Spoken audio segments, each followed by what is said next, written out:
Hello, this is D, and I'm back with another video, and some crazy developments have actually happened in the PC space. Now, DLSS 4 is out, and we actually have a new DLSS swapper that allows you to inject DLSS 4 into all games that are above 2 on the DLSS. So if it's DLSS 1, you can't inject it, to my knowledge. It has to be DLSS 2 and above.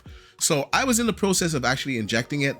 I thought I would just take this opportunity to show you guys how I did this, and also to kind of talk about the new developments that we found out from DLSS 4. Now, first off, to download this, I'll leave a link in the description down below so you guys can download it. Now, once you have the app downloaded, right in here, you can download the DLSS versions. Now, you might be a little bit confused because you don't see DLSS 4. Now, this version here, DLSS version 3.1.1.00, is actually DLSS 4. If you look at the files of Cyberpunk, you will see that it's the same DLSS version. So first, you're going to want to download that. And then all you got to do is click over to the Games tab here, and you're going to see your library of games. So Alan Wake 2 is on not the latest DLSS. I'm going to inject DLSS 4 into it. So you can see from the download list, I have the latest one that's already downloaded. I'm going to hit swap. Boom, it is updated to the newest DLSS. So I'll be able to go in and play the game, and I can see the difference in games. So what I'm going to do here is I'm going to update all these games. I'm going to try to test as many as I can, and I'm probably going to do some benchmarks. So if you're watching this, that means I'm going through the benchmarks, and I'm going to display the benchmarks. Now, I'm going to tell you what I found out already. Now, I was planning on updating my GPU to a 5090. I have a 4090, which is a very powerful GPU. Now, I'm not gonna lie to you guys, I'm a little bit disappointed that we're only gonna get anywhere from like 29 to 30% on average improvement in rasterization with the 5090 over the 4090. Now, DLSS multi-frame gen is not something I'm tremendously interested in. Now, I did test it in my last video, and it does run good. But realistically, it's not something I'm going to use in competitive games. I'm going to use it in single player games, and I'm not going to ever use it like the 4 times that you can use it at, because my frame rate on my monitor supports up to 144 Hertz. So anything after that is just like wasted energy. It's wasted frames that I'm not going to benefit from. So I would never use it. And once again, the extra latency, although the latency is better on frame gen with NVidia Reflex, still it's not good as native frame rate, right? Let's just be honest here. Now, the thing with DLSS 4 is that it is resolving better image quality, and that did show in my last test. It was pretty apparent that versus the old DLSS 3, DLSS 4 looked a lot better. Now, I started to do some other tests, and I kind of went onto the forums to see, hey, is what I'm seeing here correct? And other gamers, as they started to inject these DLSS 4 files into other games, came to the same conclusion. When you are running games with DLSS 4 in the performance mode, it looks better than the quality mode of the old DLSS 3. So this is the performance mode. So you're gonna get more frames running the performance mode, and you're gonna get a better looking image quality. Now, there is a hit to DLSS 4 running it on the older cards, and I'm just gonna assume running it overall, it's gonna take a little bit of a hit. It's not really that much. In my testing, it's like 4 to 5%. It's very few frames, but you're getting better image quality. But now switching it down to the performance mode and getting better quality than you got in the old quality mode on DLSS, yet at the same time having a higher FPS, is a win.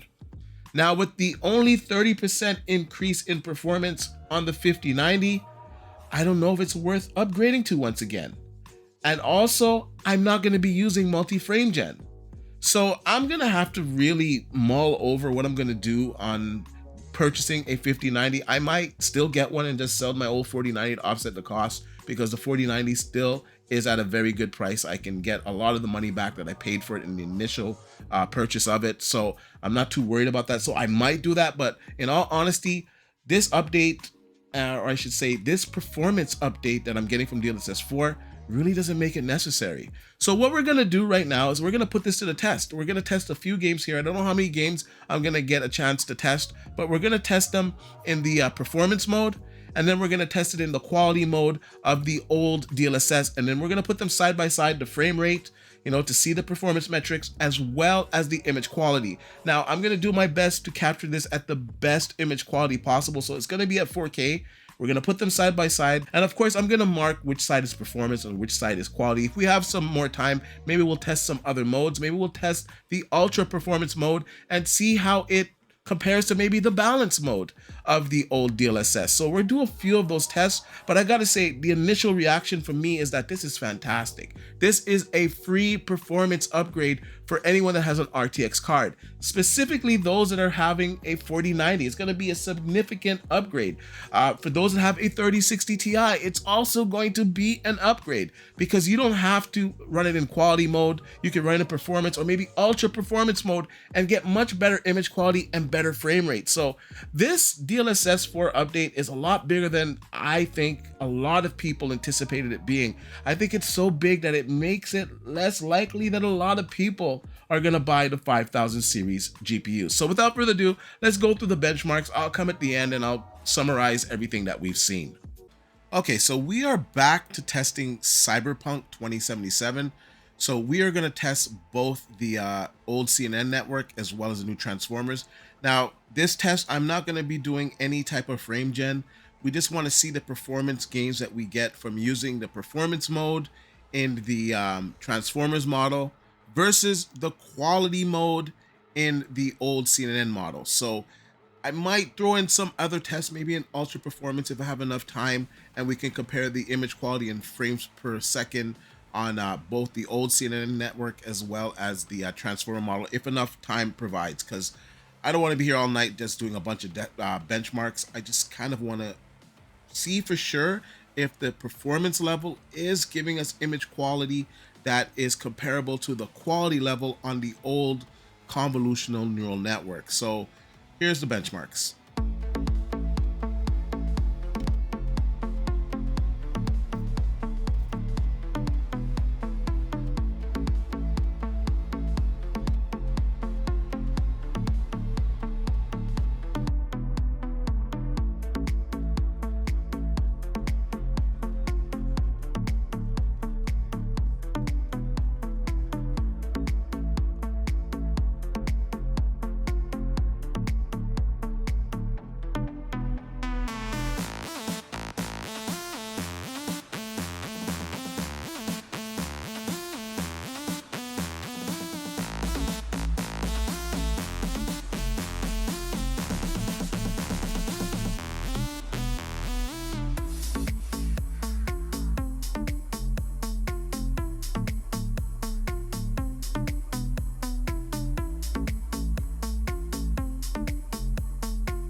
So our next test is going to be Senua's Saga Hellblade 2.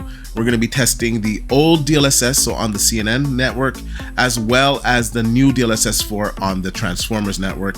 And we're going to compare the performance once again to the quality mode. And from my testing, I'm seeing that the performance mode is looking about the same as the quality mode, if not better than the quality mode of the old convolutional neural network.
So that pretty much concludes the testing for today. And I gotta be honest with you guys, the performance mode on DLSS 4, in my opinion, it's superior to the quality mode that's on DLSS 3. So what that means for me specifically is that I can use DLSS 4, use the performance mode, get a free upgrade on performance and visuals without having to upgrade my card. Now, I'm not quite sure if I want to get a 5090 anymore. I just have to be honest with you guys, because the 5090 is going to give me maybe a 30% increase overall in performance. Now my 5090, or I should say my 4090, I have a pretty good sample. So I'm able to overclock that up to like 3 gigahertz. So it can overclock well. So just overclocking it alone brings it closer to a base 5090. The free performance upgrade that I get from DLSS 4, this kind of gives me no reason to upgrade. Now, I'm not saying I'm not going to upgrade, because I might very well just do that and just sell off my old 4090. But what I'm trying to say here is that it's not really required for those that are on the 4000 series GPUs to upgrade. You're going to get very little performance, especially on the smaller cards. We're hearing that the 5080 is like a 15% increase in performance, that it's basically going to be around a 48 Super. So that's not much of an uptick, and you're going to be paying substantially more for it. Now, in all honesty, I think if you're on the 3000 series, I think it's safe to upgrade to the 5000 series.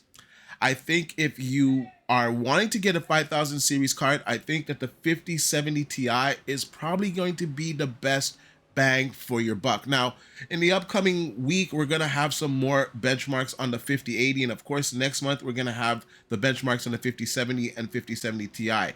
But I gotta say that the longer that this launch takes, the more I don't really want to upgrade to a 5090. I've just got to be honest with you here, guys. I just don't think it's worth it for the extra price that you're paying. The 4090 at launch was $1,600 USD. The 5090 is launching at $2,000. That's $400 more for, I don't know, say 20 frames more of pure rasterization. I don't think it's really worth it. And when we look at multi-frame gen, I've been looking at some of the other benchmarks out there. Multi-frame gen, pretty much past 2 times, you're getting a lot of artifacts. Now, the reason why I didn't see artifacts in my previous test on Cyberpunk, because I was just running it at the regular version, right? So the regular time, I wasn't going up to 4 times. I was running frame gen, how it runs on a 4090. And when you don't have so many iterations of frame gen on there, you're not getting as many artifacts. And to be quite honest with you guys, on a 4K 144 hertz screen, I would never use multi-frame 4 times. So why am I going to upgrade to a 5090? This is a question that I have to ask myself, and I'm going to assume that a lot of gamers are also going to be asking regarding their upgrade to the 5090. Anyways, you guys let me know what you think about these benchmarks. What do you think about the performance mode looking just like, or if not better, the quality mode on the previous DLSS versions. This is a huge upgrade for all RTX owners. Let me know in the comment section down below. Like I usually say, please like, share, subscribe to the channel, and I'll see you guys on the next one.